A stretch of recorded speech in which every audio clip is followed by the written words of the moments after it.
Okay, enough is enough. It's time to get straight to the point. Right, gotta stop the hocus pocus, the huff and the fluff, the BS.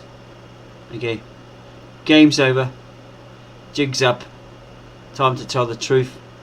All you church authorities, you church evangelists, preachers, and adherents. Okay, I found this. This preacher, Tom Mayer, is probably the son of Joyce Meyer, the TV evangelist. No problem with them. Don't know them, never met them. Just might have a problem with what they're stating. Okay, so we'll have a look at what he's got to say for himself through this article in this video. Bible prophecy states 2 powerful prophets or witnesses will enter the city of Jerusalem in the days before the second coming of Jesus Christ. A scripture expert has now astonishingly claimed this prophecy could unfold within your lifestyle. Go do your research on this guy, see if he actually is a highly qualified scholar with a PhD, master's degree, etc., and a renowned scholar, theologian, historian, etc. Because some people, they get so far and then they start making a claim, you know, or someone else makes a claim that he's the man, he's the one that knows the truth, and in fact he doesn't, for specific reasons that I'll point out. Yeah, I've got nothing against the guy, nothing against Christianity, anything like that, just sick of the huff of the puff, you know, all that smoke they're blowing. The lies sold us, told us, or told us and sold us is the truth when they're actually not. Okay, so we'll watch this video. Hopefully it's not too loud. Don't want to blow your eardrums. Just try to turn it down there a bit. Okay. You want to be able to hear it though. And I heard a loud voice out of the temple saying to the 7 angels, "Go your ways and pour out the bowls of the wrath of God upon the earth." And the first went and poured out his bowl upon the earth. And there fell a noise and a grievous sore upon the men which had the mark of the beast, and upon them which worshipped his image. And the second angel poured out his bowl upon the sea, and it became as the blood of a dead man, and every living soul died in the sea. And the third angel poured out his bowl upon the rivers and fountains of waters, and they became blood. And I heard the angel of the water say, "Thou art righteous, O Lord, which art and was and shall be, because thou hast judged thus. For they have shed the blood of saints and prophets, and thou hast given them blood to drink, for they are worthy." And I heard another out of the altar say, "Even so, Lord God Almighty, true and righteous are thy judgments." And the fourth angel poured out his bowl upon the sun, and power was given unto him to scorch men with fire. And men were scorched with great heat, and blasphemed the name of God, which hath power over these plagues, and they repented not to give him glory. And the fifth angel poured out his bowl upon the seat of the beast, and his kingdom was full of darkness, and they gnawed their tongues for pain, and blasphemed the God of heaven. It's got pretty good memory. Pains and Recall. their swords, and they repented not to give him glory. And the sixth angel poured out his bowl upon the great river Euphrates, and the water thereof was dried up, that the way of the kings of the east might be prepared. And I saw 3 unclean spirits, like frogs, come out of the mouth of the dragon, and out of the mouth of the beast, and out of the mouth of the false prophet. For they are the spirit of devils, working miracles, which go forth unto the kings of the earth and of the whole world, to gather them together to the battle of that great day of God Almighty. Behold, I come as a thief. Blessed is he that watcheth and keepeth his garments, lest he walk naked, and they see his shame. And he gathered them together into a place called in the Hebrew tongue Armageddon. And the seventh angel poured out his bowl into the air, and there was a loud voice out of the temple of heaven from the throne saying, "It is finished!" And there were noises, thunderings, and lightnings, and there was a great earthquake, such as was not since man was upon the earth, so mighty an earthquake and so great. And the great city was divided into 3 parts, and the cities of the nations fell, and great Babylon came in remembrance before God, to give unto her the cup of the wine of the fierceness of his wrath. And every island fled away, and the mountains some good were not found, emphasis and on there things. fell upon men a great hail out of heaven, every stone about the weight of a talent. And men blasphemed God because of the plague of the hail, for the plague thereof was exceeding great. Okay, pretty interesting there. Yeah, very powerful sermon. Kudos to you, Professor Meyer. You go do the research on this guy to see if he actually is a professor. There has been a lot of debate about what this number in particular, 666, who it... Yeah, okay, we'll look at that in a minute. I think I've seen that one before. Yeah, with Morgan Freeman. Pretty good. Okay, what else has got here? Christians worldwide cling to the belief Jesus Christ will return on the day of his second coming. The Bible does not say when this will happen, but passages in the book of Revelation, the Gospels and the book of Acts paint a clear picture as to what is to be expected.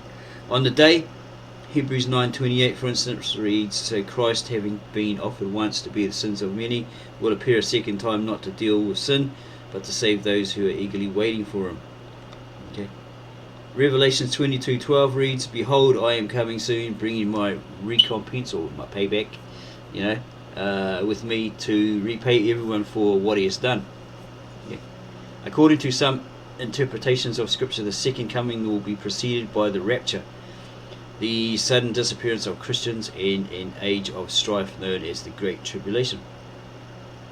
Tom Mayer, a professor of Bible studies at Shasta Bible College and Graduate School in California, believes these events could yet come to pass in the foreseeable future. Okay, there's a little history of that guy there, but you need to go online and dig deeper. Okay, find the dirt on them, find the good on them, find the good on them first, and then find the dirt on them, if there is any. In particular, the Bible expert has highlighted a prophecy from the book of Revelation which predicts the arrival of two prophets in the end times. Okay. Revelations of St. John the Divine, I guess he's reading the way he's speaking, Shakespearean. In Shakespearean, thus thee, thou, thou, he's reading from the King James Version. Bible prophecy, the book of Revelation describes events before the second coming. Okay, some more information here. The book of Revelation is the final book of the New Testament and describes the very last days leading into the second coming. Professor Mayer told Express.co.uk, according to the Bible, two prophets could appear in Jerusalem during your lifetime, whose power would be incomparable to anything the world has witnessed in thousands of years. Revelation 11:3-14 details the coming ministry of the two witnesses, the prophets who will come in the style of Moses and Elijah. After the rapture of Christians, Satan will commission his servants, the Antichrist, to do his bidding in the Great Tribulation, the last 42 months before the second coming of Christ. God will commission his two servants, the two witnesses, to counter that power during the same period of time. According to the Bible prophecy, God will grant them, the two prophets, Jerusalem's rebuilt third temple. The temple does not yet exist, as it had not been rebuilt since it was destroyed by the Romans in 70 AD, and many of the Bible's prophesied events hinge on its existence. Okay, he's got a questionnaire survey. Do you believe in the second coming of Christ? Of course, it's simply a matter of time. No, I do not believe in the Bible's tales. Unsure, it all seems unbelievable to me. Agnostic, atheist, believer. So I put it down to. But the prophecy states the temple will be given to the two prophets to minister in during the Great Tribulation. That's when everybody starts disappearing. Taken up by Christ apparently, to be with him. Professor Meyer said the prophetic condemnations of these two witnesses devour their enemies. Revelation compares the power of their divine commission and words of these two to the Old Testament prophets of old. The prophets are not named in the Bible, but Professor Meyer, I've got a typo there, usually they were spelling with M-E-Y-E-R. Okay, it claims their powers are compared to those of Elijah and Moses. Okay, God famously performed miracles through Elijah, such as resurrection and bringing about drought. So, according to 1 Kings 17, Watch out, boy. We're going to check these out, mate, to see if you're for real, like the Bereans did. Yeah, so if you're wrong, you better run. Better start running. Moses, meanwhile, led the Jewish people out of Egypt after being a conduit for the 10 plagues of Egypt. And he's supposedly studied debunks remains of Jesus' brother St. James, archaeology evidence of Jerusalem's cursed king Uzziah, whose Bible we have found the home of Jesus Christ, claims Bible expert. Okay, so it's still standing up there. Yeah, never been knocked down or renovated or anything. Okay, Bible prophecy. The Bible prophesies the second coming of Jesus Christ. Okay, some pretty pictures. Professor Mayer said, there you go again, these people need to proofread their work. Simple, isn't it? I thought it was supposed to be part of the curriculum, you know. Who knows? Probably in a hurry to get it up there. Time limit, date, you know. Got to put it up there by a certain date, time, whatever. Professor Mayer said, as with Jesus Christ himself, these two cannot be killed by the forces of evil until their ministry was fulfilled. But eventually, at some point towards the end of the Great Tribulation, the witnesses will be murdered in Jerusalem, whose inhabitants will encourage and permit their deaths as they did the death of Christ. So he's hinting at the Jews in Israel are going to be responsible for that. Zionism or whoever, right? Somebody within Israel. The world will celebrate their demise and deprive them of a proper burial, and act that is considered one of the greatest dishonours that could be inflicted upon a person. Yeah, they get left on the street. Everybody walks past them, all that sort of stuff. Their bodies. But according to the Bible prophecy, the world's laughter will be quickly turned to mourning as the witnesses will be raised to life in Jerusalem, as was Christ. Yeah, they get up and walk around again. Yeah, they come to life. Miracle, you know. As fear came upon those who witnessed the risen Christ, Matthew 28:4, so in like manner fear will come to those who see the resurrected witnesses. As Christ was killed, resurrected, and ascended into heaven from Jerusalem in a cloud, Acts 1:9, and seen by many, so in the like manner will God's two witnesses. Yeah.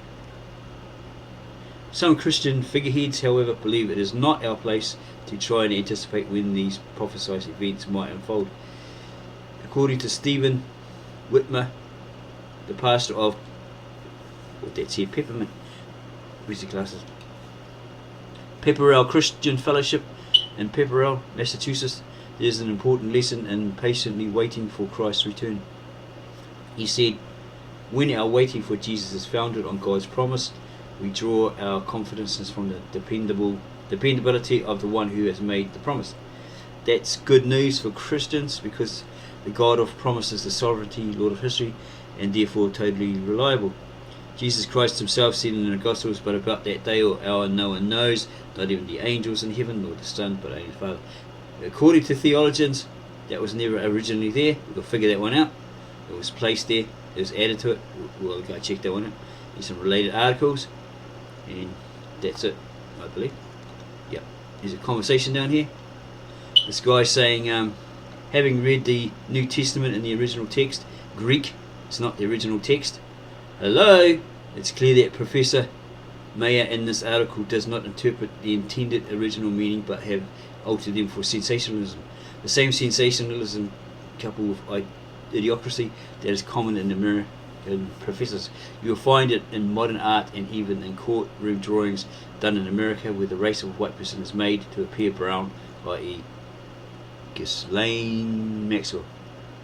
Don't know who it is. It's really not that difficult to read it in the original language. Yeah, it's not the Greek. And to find a teacher in Greece, this guy's trying to say it all came from the Greeks. He also speaks, read and write the longest alphabet in the world, Khmer. What's that? What's that? Isn't it in like Thailand or something? Khmer. With the Khmer Rouge word? Don't know anything about that one. Yeah, I'm pretty sure that's where they're from. 7 languages told for me, anyone can do it. Or 7 languages total for him, anyone can do it. And this guy, blah blah blah. Jealous much, or is it that you prefer being ignorant? Oh jeez, nasty people. Does Professor Mayer read Greek, the original text of the New Testament? Does Keatley know that the word Jewish is not in the Bible, even in the original text? It was very interesting in reading this article, but in the end discovering so many holes and misinterpretations and so much that the meaning of the text have been perverted. It's like the blithering courtroom cartoonist drawing G. Maxwell changing her race to brown when everyone knows she's white. Are people extremely dumbed down, or do they choose to be intentionally anti-intelligent? That would explain why the communists sought to get rid of the old, wiser and experienced people and love copying and stealing because they are unable to reason and create independently. Okay, these are two gurus, both called at one time Guru Maharaji Ji, head of the, oh my gosh, some cult, Divine Light Mission. They are two beasts in Revelations. My proof for this is too long to publish here, but you can contact me through his website for it. Okay, let's clear up everything nicely then. God, Tooth Fairy, Father Christmas, Peppa Pig, all just stories. Yeah. Okay. You could probably prove that as well, either in this video or later on. Okay, so we're going to go back up here, and we're going to check out what he says bit by bit. I'm going to compare it to the original Galilean-Aramaic scriptures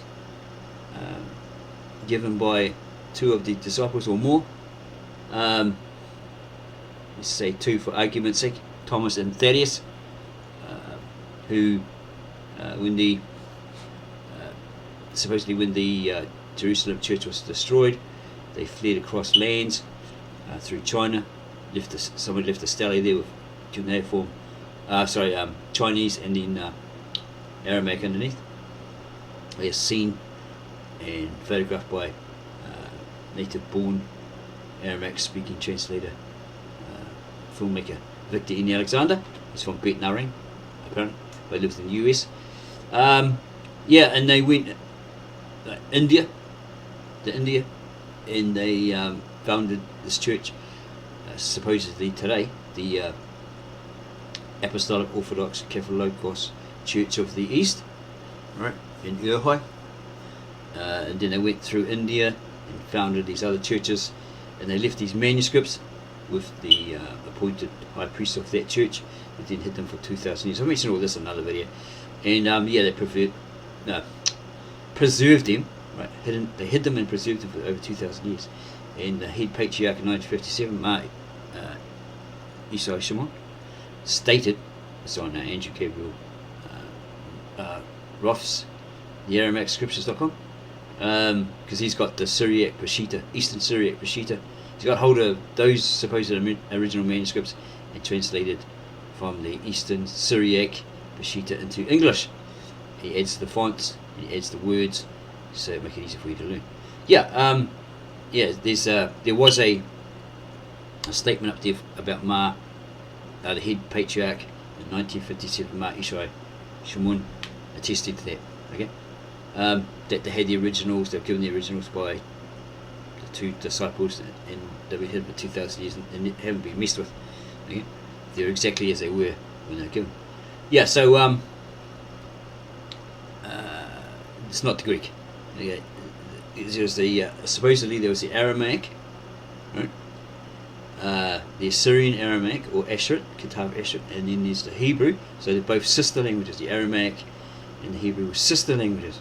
Okay, supposedly the Aramaic was the older, and maybe it died out, and then Hebrew took over, or the other way around. And then they used Aramaic bits and pieces when the Hebrew was the main lingua franca of the day. Yeah, go do your research on that. Go look at my other videos. It's all explained there. Okay, so let's go way back up here. Again, I'm pretty sure he's reading from the King James Version. Yeah, well, thus thee, thou is the clue, right? Okay, let's have a look here again. Go bit by bit. A lot of debate about what this number in particular, about what this number in particular, 66. Okay, what we might do is refresh it. Okay. Oh, no, there it is there. What am I doing? Okay, refresh it. Okay. Video loading. Okay, just blocked off all this other stuff with this blocker, so you focus, not be distracted by stuff on the side there. Okay, so let's have a look at this. Examine it, pull it apart.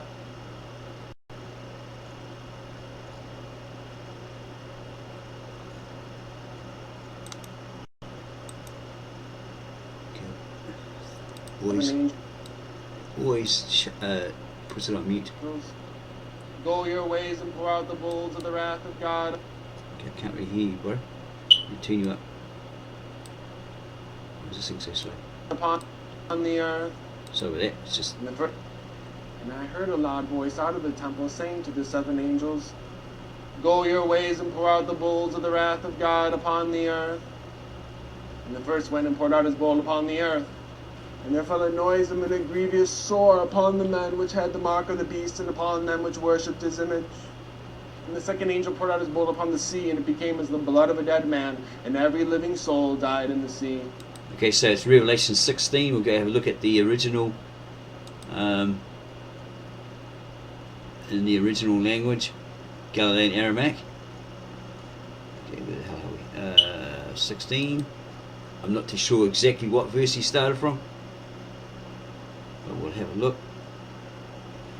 Okay, this is the original language that the Christ and his 12 spoke, because they were Galilean Arameans. Their main trade was fishing. That was their livelihood, and this thing's taking its time. Okay, take it slowly. Okay, let's have a look here. Translating Revelation from the original Aramaic was one of the greatest experiences of Victor in Alexander's life. The book of Revelation. We'll read that later. Okay, 16. Right, we're going to go from number 1. Revelations chapter 1. Revelation 16 chapter 1, right? Oh my gosh. Do that again. Revelation chapter 16 verse 1. And I, this is John speaking, imprisoned on Patmos for his belief in the Christ. And I, John, heard a great voice telling those 7 angels. Okay, 7 angels or 7 messengers in heaven. Let's go with 7 angels. Go and spill those 7 chalices of the ferment of God on the earth. Okay, there's a footnote there. So we're going to go look at Revelations 1 in a footnote, because he always has a footnote. 16:1. Literal Aramaic idiom. It's the way they express themselves. They put their thought across. Retained. Okay. You know what retained means? Wrath. So even I knew that before I had to go to footnotes. Yeah. Okay. The ferment of God, or Allah, Ma Ya Allah, because he was never called God in the original, right? But this man's older.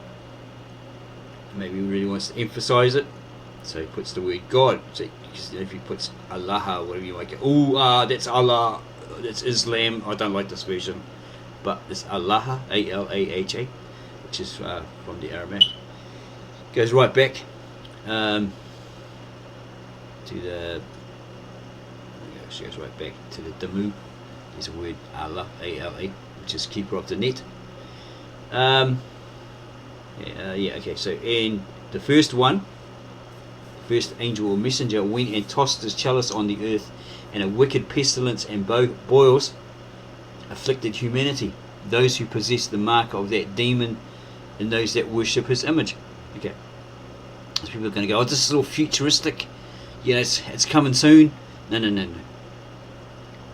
The book of Revelations is about from the beginning, right, up until the time of Christ, and then the future, right, and then the second coming in the end, okay, in the new heaven, new earth, and the Holy City coming down, etc., like that. Okay, from there, right. That's what it's all about. Okay, so where were we? And the first one went, first angel, messenger went and tossed his chalice on the earth, and a wicked pestilence and boils afflicted humanity, those who possess the mark of that demon. Okay, mark of that demon. Which particular demon was that? And those who worship his image. Okay, this is all symbolic, metaphorical. Okay, you understand that? Yeah, who possessed the mark. He had the mark of that demon, and those who worshipped his image. So he had the certification. This is what it means in the Aramaic when you translate it into English. The certification, the sign, the mark, right, that people recognised, which belonged to that demon. And that's not talking about Cain and the mark that he got from God, as in year 1. And those who worship his image. So what that's talking about is there's a false church, okay, that started up in the time of Christ's ministry. It was running in his time. Okay, I'll show you that later. So what it basically was is this Roman emperor that was just talking a whole lot of rubbish. He was blaspheming against God and the angels and all the holy hosts, etc., etc. Even Christ, God himself, whatever, and all those in the heavenly kingdom, right? And he's talking nonsense. He's talking a whole lot of rubbish, and then he declares himself, born of the gods or of God or whatever, all that sort of stuff, because they started a state Roman state religion or belief system, right? They merged. I think it was Constantine did this later on, I think, with this particular emperor. I think it's stressing that this particular emperor was talking rubbish, talking a whole lot of blasphemy, stuff like that, and it's talking about in the reign of Tiberius. Yeah. Okay. Well, whoever this one person that was like the first pope. Yeah, sitting on this Roman state religion's throne, right? He was the authority. It's either that or that emperor. Okay, we'll go over that in a minute. Okay, to clear up any confusion. Okay, so and they followed whatever he said. Like they followed his belief system, right? They were like him. Yeah. Okay. And the third angel or messenger spilled his chalice over the sea, and it became like the blood of the dead, and every living breath died. Every living thing or soul, breath died for those who lived at sea. And the third angel or messenger spilled his chalice in the rivers and water springs, and they turned into blood. Okay, so there's a whole lot of pestilence going on and stuff against humanity, which afflicted humanity. And I heard John heard the angel or the messenger of the waters declare, "Holy are you, he who is parenthesis there because he's not parenthesis brackets because he's not really sure that he's not really sure that that's what it actually says, or there's no English equivalent for that particular word. Yeah, you decide. Okay, he who always was and immaculate, for you have judged them. Judged who? It's 16:5. These are the people. She's just judged them all. Okay, for the blood of the saints and the prophets they spilled in the blood.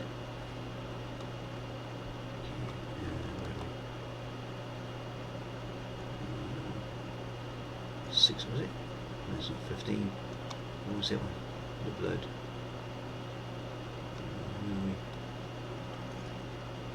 Blood 16:6. 16:6. Literal Aramaic idiom retained the plague in the waters. Okay. Yeah, that's what it's talking about. It's talking about that plague. Yeah.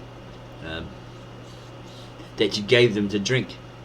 They do deserve, and I heard the altar cry out, "Yes, indeed, Lord God, who is the one and only for all. True and holy are your judgments." I'm not sure, but I've just got this idea, this thought that this is talking about Moses in Egypt. Okay, and they're spilling the river of blood that they, God gave them to drink. It could be referring to that. A past event, right? Okay, so and the fourth one spilled his chalice over the sun, and he was given to scorch humanity with the fire.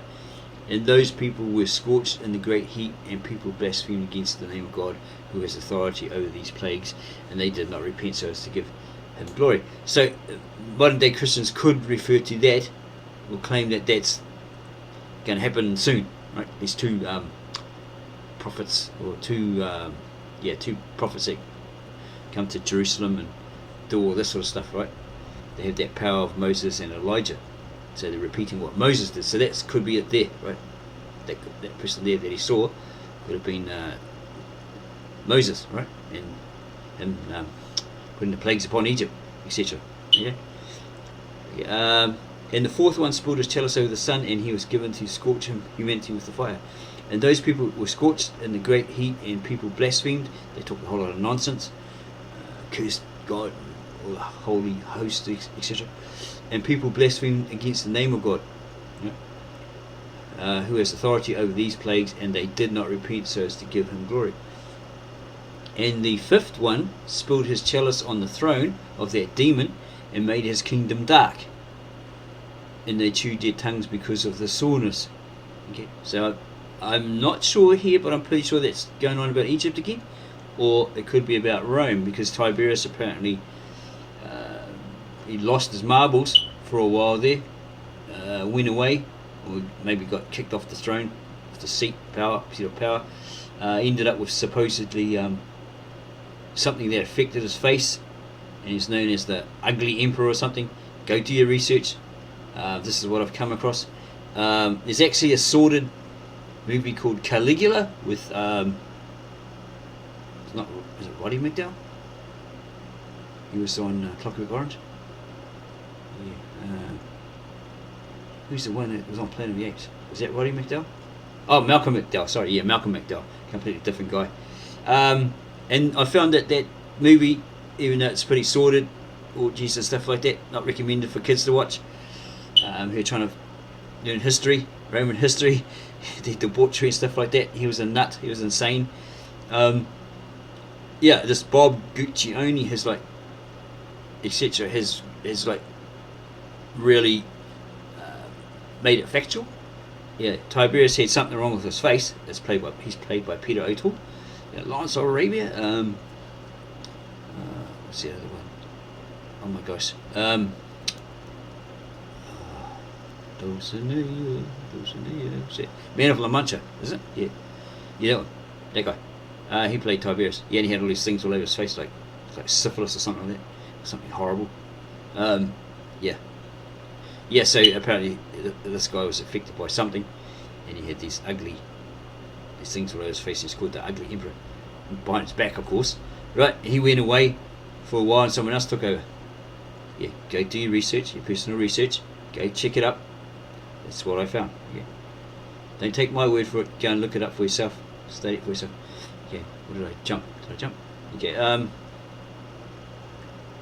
they blasphemed against the God of heaven because of their sores and their pestilence, and they did not repent of their works. I'm pretty sure that's referring to Egypt.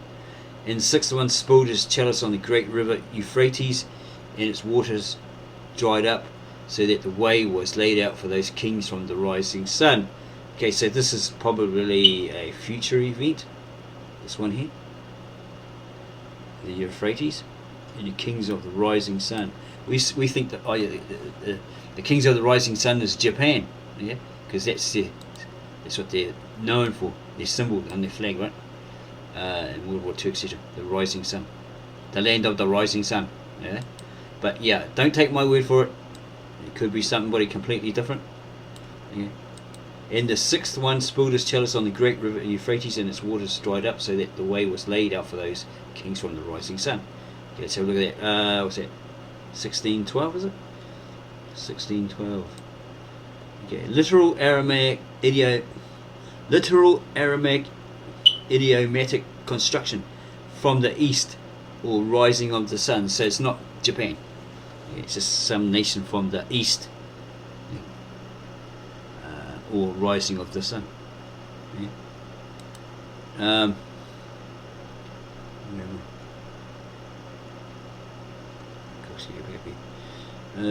And I saw, or John states, he saw emerging from the mouth of the dragon. Dragon is symbolic for demon, the beast, the devil, Satan, Lucifer. Okay, and from the mouth of that demon, the demon that come out of him, right? They come forth from him, right? Probably like an antichrist, right? From the mouth, and from the mouth of that demon, and from the mouth of the false prophet, 3 filthy spirits like frogs. Okay, this is supposed to be religions, belief systems. This is what I was told when I was going to this local church. That there's one of those talks, things they have every Tuesday. That it's referring to 3 religions: fundamentalism, Islam, and I can't remember what the other one was. Might have been Zionism or something like that. Yeah, it was Islam, Christianity, and I'm pretty sure it was Zionism. Might even been Judaism. Okay, but yeah, 3 filthy, lying religions. Okay, blaspheming. Okay, where are we? Yeah, and John saw it emerging from the mouth of the dragon, and from the mouth of that demon, and from the mouth of that false prophet. Who's the false prophet? Some might say, ooh, it's but it could be Muhammad. It could be, right? Because there's people out there that are proving that Islam is false. Okay, that's them, not me. Okay, 3 filthy spirits like frogs. Okay, oh jeez, what did I do? Yeah, okay, I think I went too far forward or went down or something.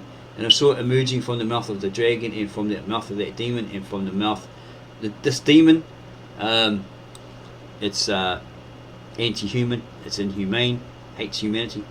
Okay, and from the mouth of the false prophet, possibly Muhammad, possibly the Pope. Okay, one of the popes, the last pope to be. 3 filthy spirits like frogs. Oh yeah, so that, sorry, yeah, take that Judaism thing back. Sorry about that. Now that I think about it, it's probably 3 frogs is probably Islam, fundamentalism, and Roman Catholicism. Yeah, sorry about that, Judaism. Okay, then Zionism could be that shadow behind the Roman Catholic Church, right? The power. Okay, where are we? Yeah.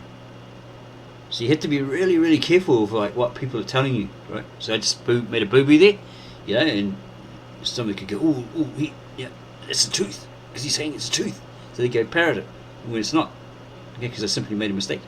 So I corrected myself, okay, and apologised, as I said I would, because it's all about being honest. Honesty is the best policy. So you got to stick by that, right? You make the statement, you stick by it. Okay, so and I saw emerging from the mouth of that dragon, and the mouth of that demon, and from the mouth of the false prophet, 3 filthy spirits like frogs. Yeah, 3 types of false religions.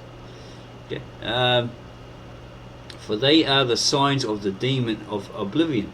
That's what's going to take you to non-existence, right? Perish. It's leading you to perish. Okay? Those that go to all the kings of the world. Sorry, those that go to all the kings of the world, to gather them for battle, that great day of God, who is the one and only for all. The one and only for all. Okay. Okay. So this demon of oblivion, of destruction, goes to all the kings of the world to gather them for battle. Yeah. So this thing has this power, this authority. Yeah. And they're all under that demon, right? Okay. Because it's a false church. It's a false religion, right? That has that power, right? And through the centuries, they've gone across lands and persecuted, killed, burnt people at the stake, destroyed their versions of the Bible, the scriptures, whatever, etc., etc. Wiped them from the face of the earth. The Waldeans and extra, Waldeans and others, right? They're quite known for that, and trying to make them come under their yoke, their belief system. Okay, so yeah, all these kings basically are kissing their bottom. They kiss the ring and they kiss the bottom, right? Because this demon, this false religion, this false prophet and this false religion have this power. Okay, they're highly recognized within this worldly, the world. And behold, I am coming like a thief. This is Christ talking. Okay? And behold, I am coming like a thief. You're not going to know when he's going to turn up. Could come tomorrow. Could come in 5 minutes from now. I didn't know, you know. Like a thief in the night. Blessed is he, or happy and sanctified, holy, sanctified, happy is he. We should be happy. Is the one that observes. Okay, he's on the watch out. He's like he's tuned in. Yeah, because of the scriptures. Blessed is the one that observes and guards one's clothing. Okay. Coverings, I suppose. So look at that. 16:14, is it? 16:14. Okay, let's put it here. Sometimes he, being an older person, I guess he oh, here it is, 15. Yeah, older person. Yeah, make mistakes. Yeah, like I just did. Guards one's clothing. 16:15. Literal Aramaic idiom. Personal effects. Yeah. Probably be your clothes. Pretty sure it'd be your clothes, your underwear, your socks, and your pants. Okay, because here it says, blessed is the one that observes and guards one's clothing. He's got clothes on already, right? So as not to flee or run away, right? Or stride. Say down here in the Aramaic, stride. Or walk fast, run away. So as not to flee naked. Run off, got no pants, got no undies, run down the street naked and be seen in one's embarrassment. It's your nakedness. Okay? But what it's probably talking about, being allegorical, metaphorical, or symbolic, is that a person is filled by the Spirit, walking in with the Spirit, in the spirit of truth, right? Grace, faith, etc. Right? That's probably what it's talking about. Yes, it's that covering, right? If you're found without that, you know what I mean? How embarrassing that you weren't ready for it. You understand? Right? It took you by surprise, and you're like, well, I think I'll get into God properly tomorrow. So you lose out the end reward, right? I think pretty sure that's what it's talking about. But some people can say, oh yeah, it means the clothing. Yeah, sure. Well, he suddenly comes and you got no clothes on, and you got to run. You're chasing him. You got no clothes on. Everyone sees you in your nakedness. It could be dual meaning, dual, D-U-A-L, double meaning. Okay, so and they, all the people, all these authorities, the false prophet and these kings that he'd managed to convince, gathered to that place, which is called in Hebrew Armageddon. So if you're looking at supposed conspiracy theories, history, whatever, a certain group encourages all these kings, because it has power, whatever, to come under them and do their bidding, right? There could be a faction behind, let's say, that if it's pointing at the Roman Catholic Church, right, the Vatican, behind it, that's driving it, right? Okay, it's got more power than this Roman Catholic Church, Pope, whatever, is a puppet.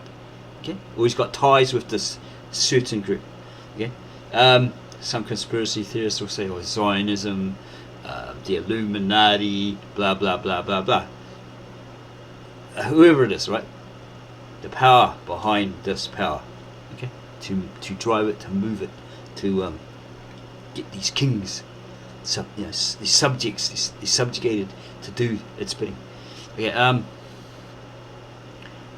and they gathered to that place which is called in Hebrew Armageddon. Okay, let's have a look down here. What's that? 16:16. Okay, surprise, surprise, surprise. You're going to get a surprise. Okay, this is what it's translated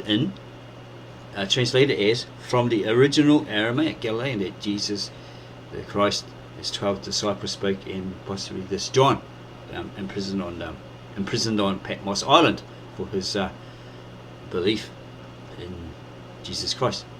Okay, city of defilement. City of defilement. What's that? When you totally go to ruin because of what you did, what you've been doing. Okay. Or Nazi Berlin. Okay, it's like, whoa, my Bible doesn't say that. Well, of course it doesn't tell you that. It's a translation. It's a copy of a copy of a copy. Americanized Bible verse. I don't want you to know that. Okay, they don't go deep enough. People just don't know it because they're getting it from the Greek.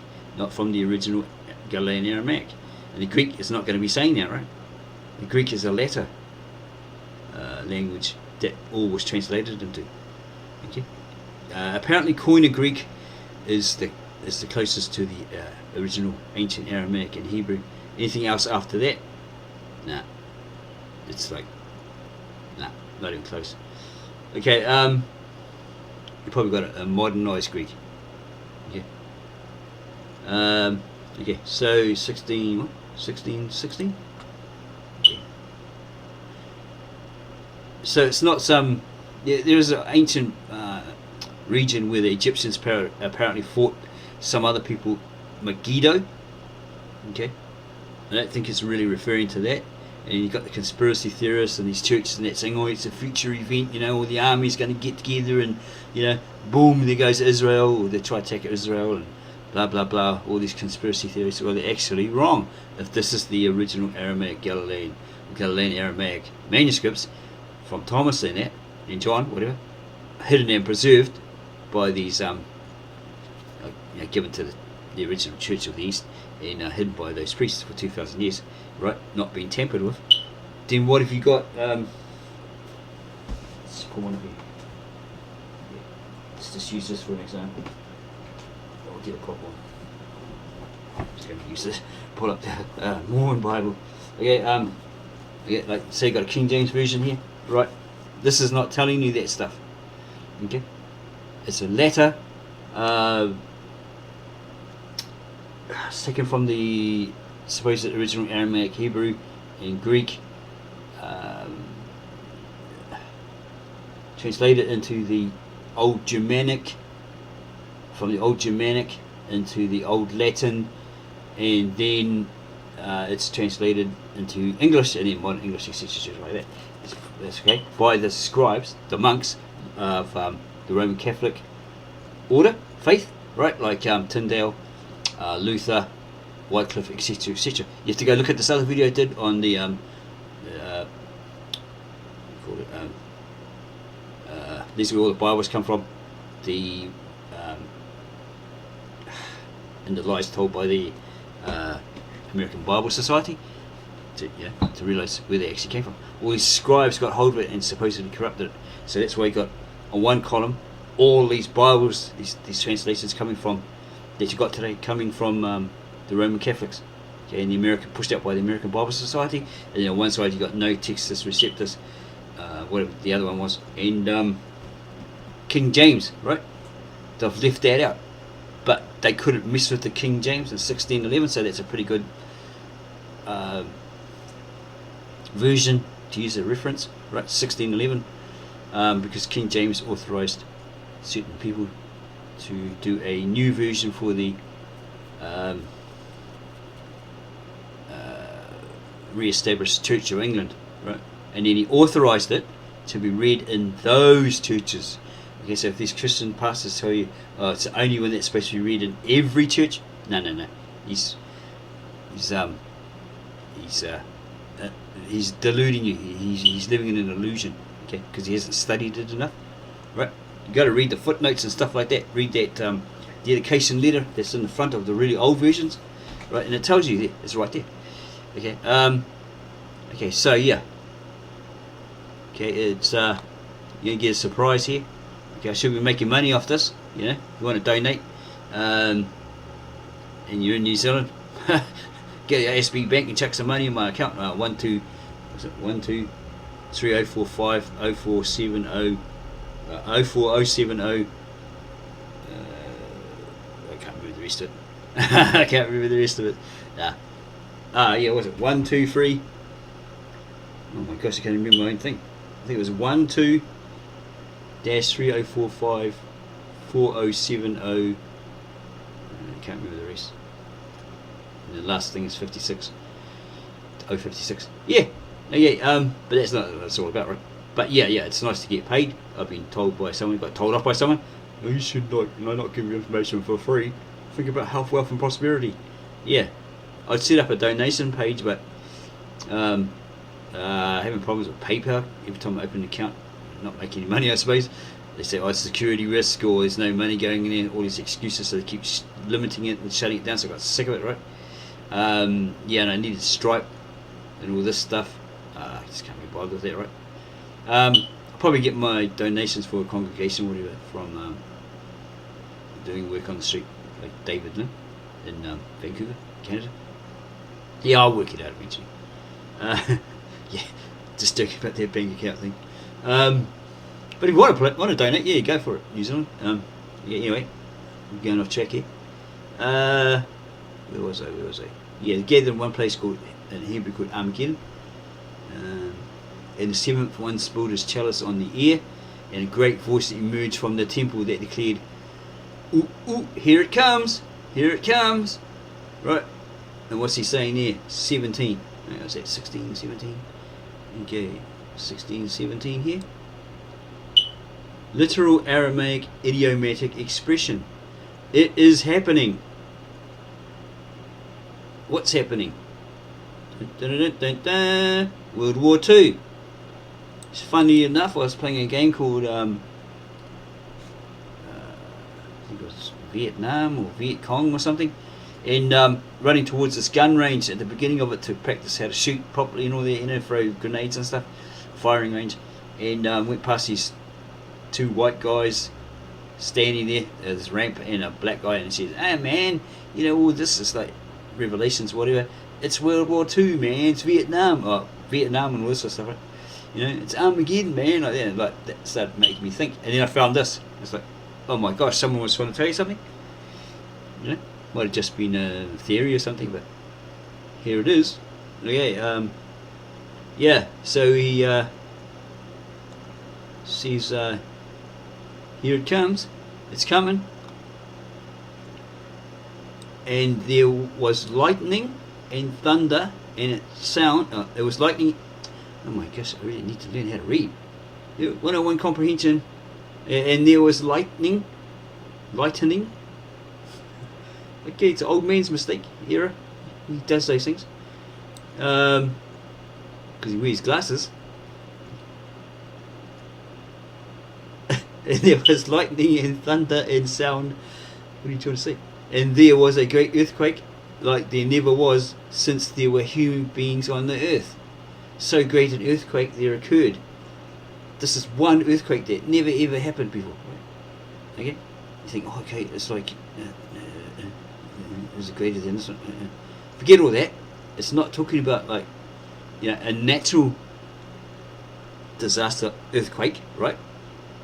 Right, but it could relate to that, you know what I mean? In the little way, yeah, little or major way, yeah. But we're going to go by what it says here, and there was lightning, and thunder and sounds, and there was a great earthquake like there never was since there were human beings. Okay, so great an earthquake there occurred. And what was that? And that great city was split for three of them. Okay. 16, 19. Berlin. Huh? Berlin. Because it's like going ahead. Right? It's saying after everything, right, it gets split to East Berlin, West Berlin, whatever, right? Yeah? You understand? Okay? Or at that time it gets split into three cities, but I can't recall anything in the World War II history where it became three cities. It's just like Germany, Berlin, and then it had like those little provinces and all that sort of stuff, like Austria, whatever that they got back, because that was their land, like in the days of the Prussians or something like that. And, they got invaded and it was taken off them and all that sort of stuff. Okay, so it's talking about Berlin. Okay. Yeah, and the cities of the nations fell. Yeah, in a sense they did. Right? Doesn't mean they fell away, gone forever. Yeah. And Babylon the Great was remembered before God. Okay, that's symbolic for a power, a world empire.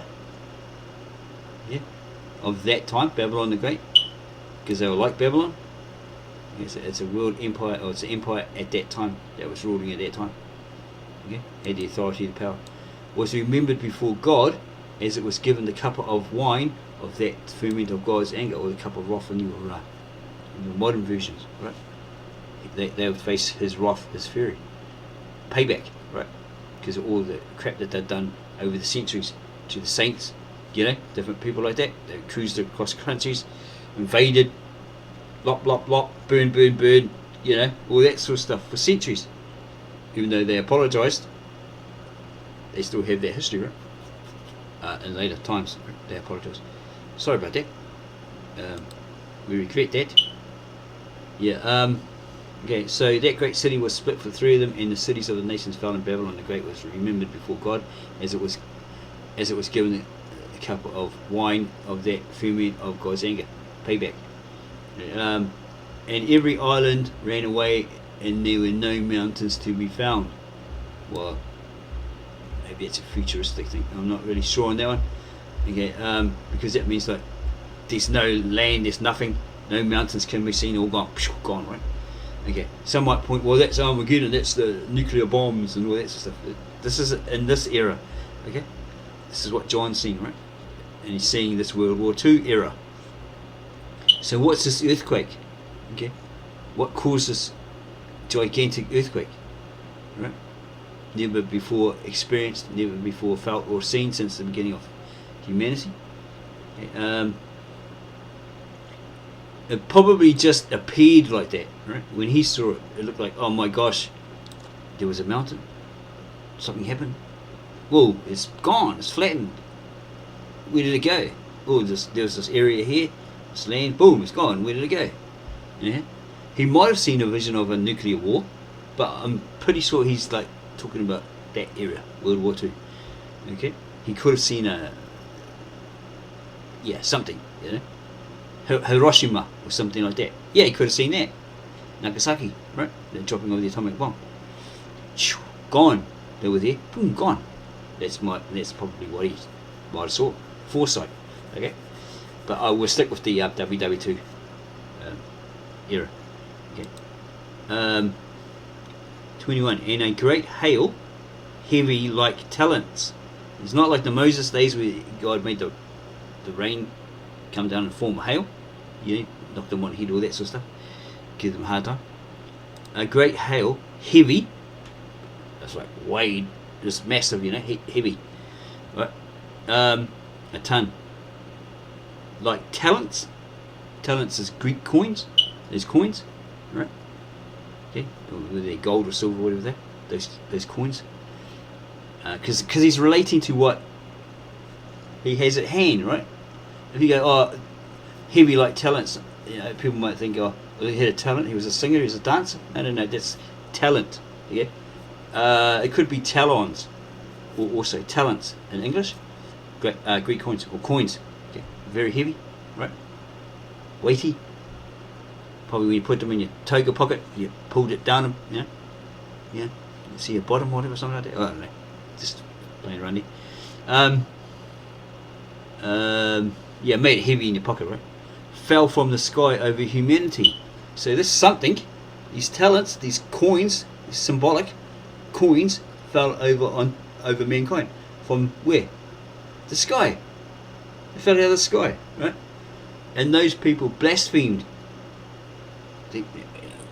What the hell? God, why do you let this happen? All that sort of stuff, right? Probably everyday people blasphemed against God because of the punishment of that hail. Okay, for great was its striking power indeed. So what's that? 1621. Literal Aramaic idiom, plague. Okay, it's not necessarily leprosy or something like that. It's just something that, like a pestilence. It was annoying. It was like threatening, all that sort of stuff. It was, affected man. Not necessarily a disease. That's an Aramaic idiom. The way they, their thought and the way they express themselves, they bring their thought across. Okay, plague. Okay, what does that mean? Bombs. Yeah, it's bombs. These things fall from the sky. They've never seen anything like this before, right? Falls onto humanity from above. Big giant earthquakes or earthquake, right? Meaning that tremors, because these bombs are being dropped. Never, because most John and that would have seen, like, known of armies that ride chariots and horses and stuff. Yeehaw, go across lands and put people to the sword. Knock down walls and stuff like that. Chuck those rocks, burning rocks, all that sort of stuff like you see in the movies. All that sort of stuff. They never had. They would probably just have hand bombs, like pots of explosives and whatever. But this is a different kind of warfare. Yeah, these things are falling from the sky, onto the people below, right, and causing these tremors, these earthquakes, whatever. Bombs. Understand the symbology, the talents. It's heavy, right, and they fell, right. Bombs, okay, which cause tremors, earthquakes, etc. As I was saying. Okay, so and a great hail, heavy like talents, fell from the sky over humanity, and those people blasphemed against God because of the punishment, or the wrath, is it? Was it? Yeah, plague of the punishment, because of the punishment, of that hail. For great was its striking power indeed. Okay. Literal Aramaic idiomatic construction, because that was great, its beauty too much. Oh, sorry, it's beating too much. Yeah, beauty, it's beating too much. Like, boom, boom, boom, boom, like that. Continue with it, Maybe have a break. Boom, boom, boom, happens again somewhere else. Boom, boom, boom. It's happening all over the place, right? And people are fleeing because they don't want to survive. They don't want to die. Yeah. So, that's what it is about. Okay, so let's go back to this guy. Okay, he's making these claims, and see what else he's got to say. And the third angel poured out his bowl upon the rivers and fountains of waters, and they became blood. And I heard the angel of the water say, Thou art righteous, O Lord, which art and was and shall be. Basically what it covered. Thou hast judged thus. For they have shed the blood of saints and prophets, and thou hast given them blood to drink, for they are worthy. Yeah, he's talking about a certain world empire. They had the authority, that religious power that went across lands, killed the saints, tried to convert them to their belief system, their religion, right? Put them to the stake. Whatever they did, destroyed their homes, their scriptures, took them, seized them, edited them, hid them away, never to be seen or heard of again. And I heard another out of the altar say, Even so, Lord God Almighty, true and righteous are thy judgments. And the fourth angel poured out his bowl upon the sun, and power was given unto him to scorch men with fire. And men were scorched with great heat, and blasphemed the name of God, which hath power over these plagues, and they repented not to give him glory. And the fifth angel poured out his bowl upon the seat of the beast, and his king. Okay, so we covered that. Was won't touch on that again. And they gnawed their tongues for pain, and blasphemed the God of heaven because of their pains and of their sores, and they repented not to give him glory. And the sixth angel poured out his bowl upon the great river Euphrates, and the water thereof was dried up, that the way of the kings of the east might be prepared. And I saw three unclean spirits, like frogs, come out of the mouth of the dragon, and out of the mouth of the beast, and out of the mouth of the false prophet. For they are the spirit of devils, working miracles. Yeah, it could also, having dual meaning, could also mean those three religions, like Islam, fundamentalism, and Roman Catholicism, because a lot of them perform miracles. I don't know about Islam, but fundamentalism does, right? Those snake creatures, get bitten by a snake. Oh, I won't die, get strychnine poison or whatever. I won't die. Then they die. Raising people from the dead on all those YouTube videos when the guy's still alive, you can see he's wiggling in the coffin or something. All this sort of crap. These so-called miracles, right? Oh, the miracle, Mary, the statue. I'm not trying to get at these Roman Catholic belief system things, right? These dogmas, or whatever. But they say, I could look at Mary. She cried. Okay. When this guy looked up at the roof, there's a hole in the roof, and the rain was falling on her face. Yeah. So it looked like she had tears coming down. Or some Indian elephant statue or whatever that expresses milk, and all this sort of stuff, right? Maybe someone's at the back putting milk in a hole somewhere. You don't know that, or it's absorbing something, right? Whatever, right? I don't know that history that well, right? Oh, well, this is just what I can recall, right? Or it looks like, for some reason, looks like Mary's bleeding or something like that. All that sort of stuff. Yeah, all these so-called miracles. it's the same as like these so-called prophetic events. In 2012 it's all over. 2015 or 2012 we were wrong, it didn't happen, so it's 215. Someone else comes up with 220. Someone else comes up for 221 Christmas time, all that sort of stuff, all that sort of crap, right?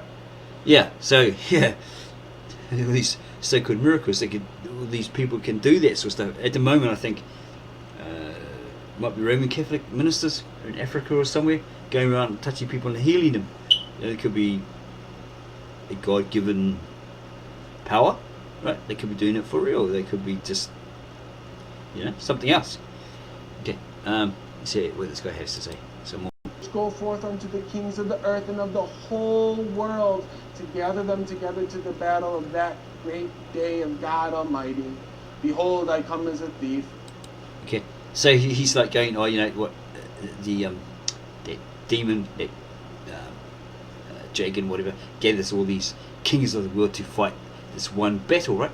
So look at it, common sense and logic. Historically, the Allies, the British, the French, the Australians, the New Zealanders, India, whoever, right? Whoever would come and help, and the Americans come and help the Allies, those Allies that I just named, to fight this evil Nazis and all this sort of stuff, who basically want to get rid of communism. That's what Hitler said. They want to get rid of communism and all this sort of stuff. Right? They all come together and they start this big battle. Okay, then Japan gets involved, right? And then later on, there's another battle, like Vietnam, South Korea, North Korea, blah blah blah blah blah, like that, right? You understand? Okay. It's trying to gather them all into this one place, and they had this big ass war, a world war, World War II. Blessed is he that watcheth and keepeth his garments, lest he walk naked. And then it sort of jumps right to blessed, made holy, sanctified is he. He should be happy if he's covered himself with the Holy Spirit. He's of God. He walks in the Spirit and in truth. He's like of God. Okay, because if he's like an actor, half-assed, right? I want to pretend to be Christian. He's just using it to look good, right?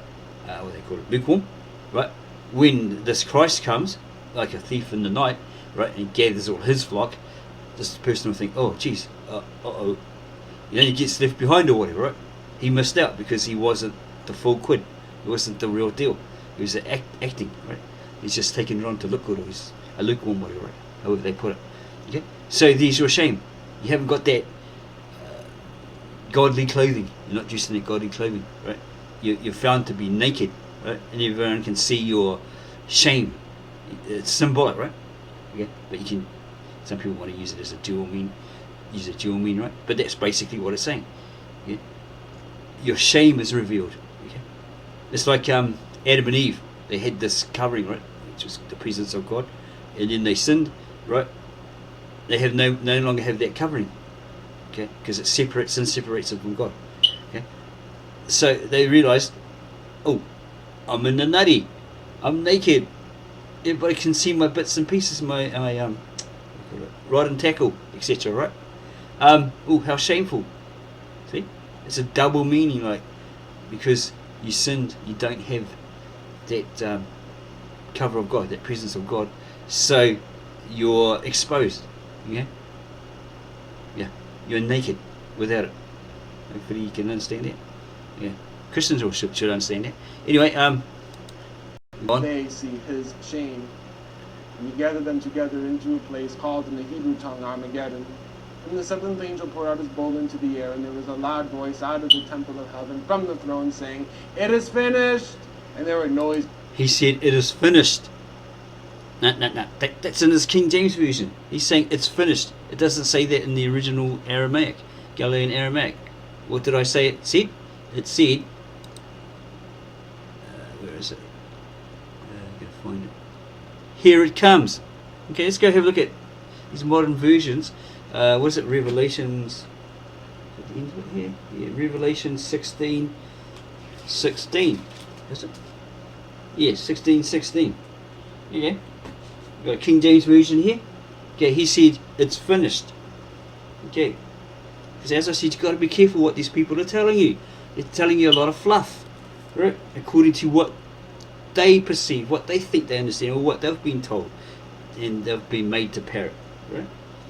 Without realizing it. Okay, so 16:16, and he, it's obviously God, right? Gathered them together into a place called, in the Hebrew tongue, Armageddon, right? And the seventh angel poured out his vial into the air, and there came a great voice out of the temple of heaven, from his throne, saying, "It is done." Okay. Well, okay, you could say what he was commanded, the angel was commanded to do, he'd done. So he says, "Yeah, I've done it." Yeah. But in this translation, it was just supposed to be the original Galilean-Aramaic, right, from the 1st century, 2nd century. It doesn't say that. So be very, very careful of these people that are pushing out this so-called, this is what it says in the Bible, right? Okay, this is the truth, when it's incorrect, obviously incorrect. So that's why I created my channel, right? The Real Truth, what's TV? The Real Truth TV, Real Truth Congregation, because I've heard so much huff and puff and crap, right? Claiming to be the truth, when if this is the original, right, preserved, hidden and preserved, and not messed with by anyone, and it's as intact as it was when it was first given, right? Then what the hell is this? Okay, what the hell is this? It's telling you something completely different. The church is telling you something different. Your pastor's telling you something different. He's not telling you the truth, is he? Hello, common sense and logic tells me that, right? He's in error. Okay, this is an error, translated from the original through the Old Germanic, the Latin, into the Greek, probably a modernized Greek, and then into English. It's a copy of copy of a copy of a copy of a copy, not the original manuscripts. Okay, pushed by the American Bible Societies along with their lies. Go check out that video. I'll leave a link down below of this video later. Oh, how many hours is this thing going? Probably about an hour and a half by now. Yeah, passionate, driven, get that truth out there, because I'm just sick of the huff and the fluff and the tricks that people have tried to use to convince me, convert me, to get me along to their church, to again convince me to put all my money in the plate. And they're like control freaks, right? They use all types of trickery to keep me within that church. So I split, go to another one, it's the same thing. Split, another one, and they say, "Oh no, we're like that." Most of these, or probably all of them that I've been to, they're all like that, And then their main fault, okay, I've got nothing against them, just that their main fault to me is that they're telling you all this stuff. This is the truth, this is the truth, this is what it says, when it doesn't. Because they've got, as famous, what's his name? Famous or recognised top theologian. He's one of the top, even though he's supposedly agnostic atheist. Figure that one out. His wife's a Christian. She's trying to convert him, I suppose. He's saying that these are not the original manuscripts. They're a copy of the copies of the copies of copies of copies of copies. Again, not the original manuscripts. And you're like, you've only got the fragments, like P52, 76, whatever they are. Go watch his videos. Okay. Yeah, so we'll go back to this guy again and his claims. There's thunderings and lightnings, and there was a great earthquake, such as was not since man was upon the earth. So mighty an earthquake and so great, and the great city was divided into 3 parts. See, he's left parts out. Okay, he's saying that, there's a great earthquake, like never before seen, all that sort of stuff. Or actually, like he said, there's great earthquakes, all that sort of stuff. He cuts out that part, like never seen before. Okay, never felt before. See, that's the important, because he doesn't know it. It's not really his fault. He might say, "Oh yeah, I went to seminar, did all this, the Bible colleges, got this, got that." But what are they teaching him? They're teaching in this later translation, copy of copy from the later Greek, right? Corrupted versions or whatever, right? As I stated. Okay, he doesn't know it. Because they don't have the original manuscripts, they haven't got access to it, whatever. And if they did, they'd go, that's all rubbish, it's the devil, because they're so religion apparently left out of the dictionaries deliberately, being bound to a holy book or holy books into these church dogmas, right? Yeah, you're chained to it, right? And they'll say to you, "Oh, you got to believe it. You have to believe it." Blah blah blah blah. Who are you to question it? Who are you to question us? Because we're chosen by God. We're the authority. All that sort of stuff. Whatever they want to put across, right? To establish their church. It's all propagandic. Okay. They're all aiming to say, well, we have the original scriptures. We have the truth, the King James Bible, whatever, right? Okay. God chose us. We are the true church. You aren't. You're going to hell. All this sort of stuff. Blah blah blah. Okay, you got competition over there. I will poo-poo on them because we have to establish our church. So we'll find the dirt on them, give them a hard time. And hence other religions. The other two major religions do the same thing, right? Yeah, because they're all on the ladder, right? Climbing this ladder, and they're trying to be the number one at the top. Okay, but other ones underneath are trying to topple them to be on the top, and they topple them to be on the top, and it just goes on and on like that. Okay, so we go back to what he says. The cities of the nations fell, and great Babylon came in remembrance before God to give unto her the cup of the wine of the fierceness of his wrath. And every island fled away, and the mountains were not found, and there fell upon men a great hail out of heaven. Every stone about the weight of a talent, and men blasphemed God because of the plague of the hail. See, he said talents, the weight of the talons, Tallons. Get him to explain what is talons. They're Greek coins, or talents, as I read. And they're very heavy, weighty. The plague thereof was exceeding great. Hey, what happened there? Go away.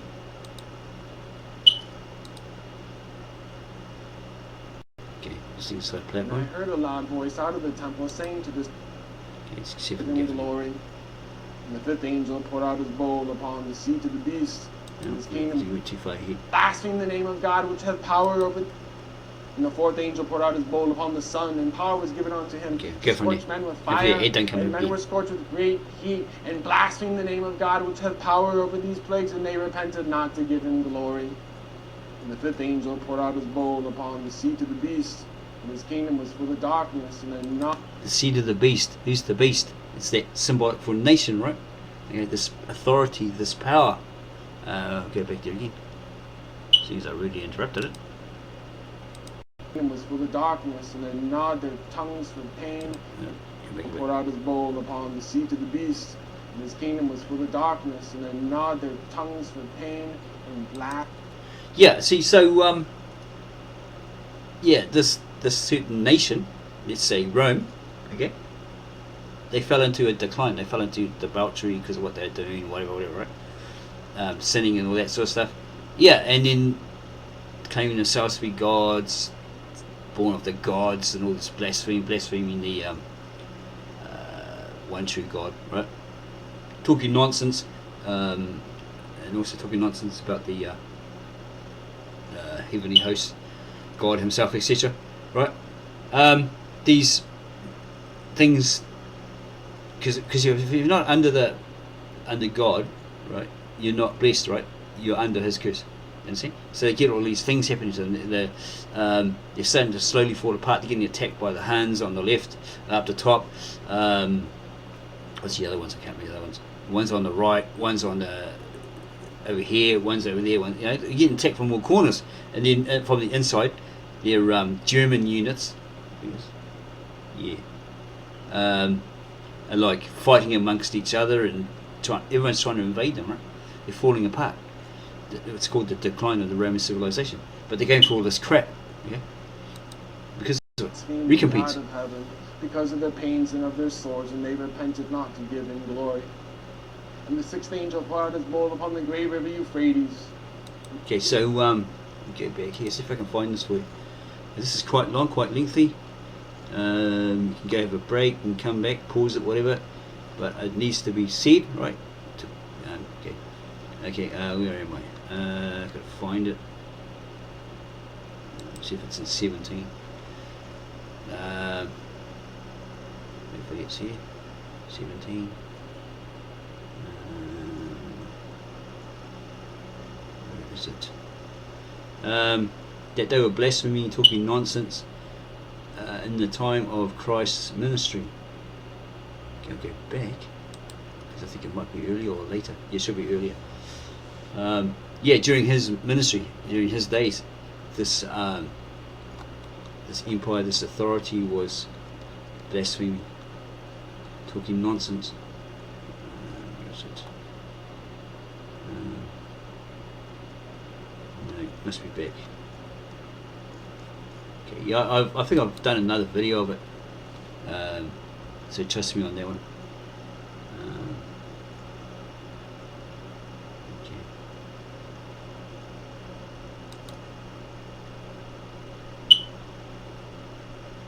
Okay, it's before that. Yeah, just take my word for it. Oh my gosh, I've gone backwards. Okay, so anyway, yeah, just take me forever to find it, but that's what it says. It says they blasphemed and talk nonsense about God, the heavenly angels, etc. During his ministry. Okay.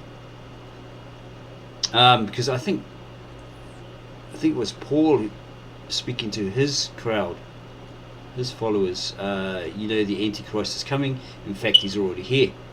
That's what he was talking about. Okay, and yeah, okay. So we go back to this guy.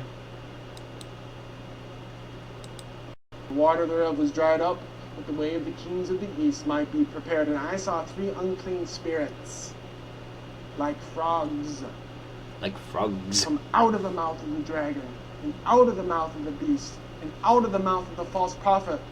For they are the spirit of devils, working miracles, which go forth unto the kings of the earth and of the whole world, to gather them together to the battle of that great day of God Almighty. Behold, I come as a thief. Blessed is he that See, he's jumped from that to that. Garments, lest he walk naked, and that's how the verse they goes. see his shame. And he gathered them together into a place called in the Hebrew tongue Armageddon.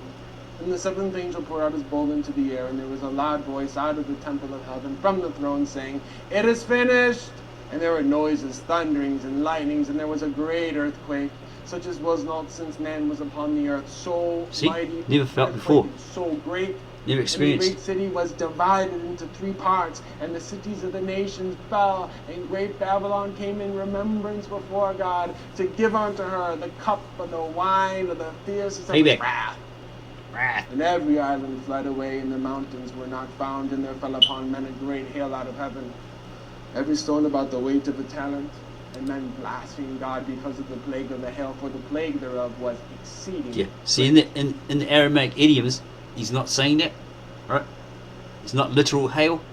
Okay, it's the symbolic. It's symbolic of something that fell from the sky onto humanity, right? Causing anguish. There has been a lot of debate about stuff like that. what Why this number in particular. Okay, so what I might do is, can I speed this up, please?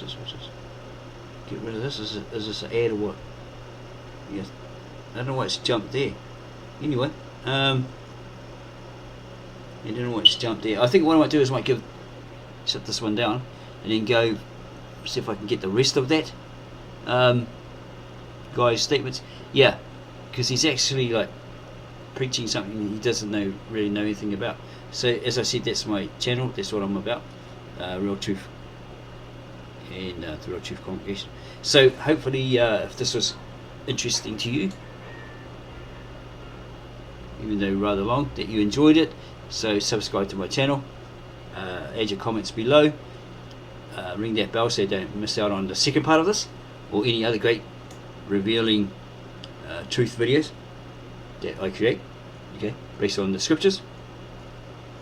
Okay, yeah, and tell your Christian friends, wow, this guy is like really knowledgeable. He's like presenting the truth, you know, and his policy is he's got this policy. Honesty is his best policy. And looking at what he's and hearing what he's saying, yeah, the guy's the real deal. He's going to bust it wide open, you know. I'm yet to take it out on the streets. You know, I'm going to get a few punches in the head and stuff like that, spat on, whatever. Like David Lynn, that's an honour, man. That guy's brave, you know. to be like walking like that dude, you're getting the same sort of crap. In my head, that's sucks, but but yeah, for this for God, yeah, that's brilliant. You know, the end reward. Think about the end reward. Yeah. Okay. So do that, and we'll see you on the next video.